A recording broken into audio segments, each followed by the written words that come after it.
Hello guys, good morning. Good morning, salamat ni Lord na ginising tayo ng magandang morning today kahit wala tayong pera.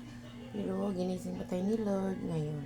Kasama ko ang aking dalawang pusa. Ito ay si Samsung at yung isa ay si Nokia. Hindi ito cellphone, no? Ang pangalan nila Samsung at Nokia. Masaya ni sila. Gumising ng maga kasama ko.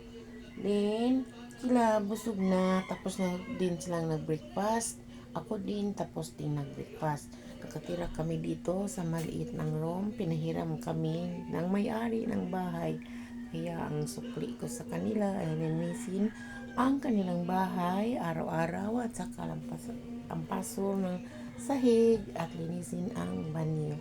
Yan lang ang ating gagawin dahil pinatira tayo ng libre dito sa kanilang bahay. Kailangan tayo mag-appreciate sa kanilang ginagawa, mga guys. Hindi yan tayo ay baliwala ng mga tulong ng iba. Kailangan natin suklian ang tumutulong sa atin dahil yan ang pinakamasayang bagay na gagawin sa may-ari para masaya din ang kanilang puso.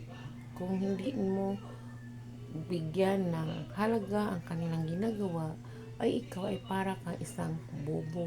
Kaya kailangan natin suklian ang kanilang kabutihan. Kung sino man ang tumutulong sa inyo, kailangan niyong isipin palagi at suklian talaga, mga kainday. Yan ang gagawin natin dahil tayo dito sa mundo ay lahat ay mawala yan. Kaya kung ikaw mayroon kapatid, mga relatives na kailangan ng tulong, kung ikaw ay umaangat, kailangan mo ring tulungan. Dahil ang lahat ay dito lang sa mundo ng mga buhay. Kaya good morning ulit. Dito lang kami. Yan ang ginagawa ko tuwing nag-report kami, reporting. Kaya sana sa month of August, ang enrollment namin ay start na naman ulit inline ng reporting, pero hindi na pwede ang Cartolina sa PPT na daw. Kaya kailangan nating praktisin para tayo ay marunong na gumamit ng mga laptop, computer. Yan, sisikapin din na yun pagdating ng pasukan. Kaya thank you sa nag-watch. Sana huwag niyong kalimutan i-like ang aking video, especially sa kabila, sa kay Lulumets. Dahil umpisa ko doon, pero January pa ako nag-umpisa doon na mag-upload ng mga video.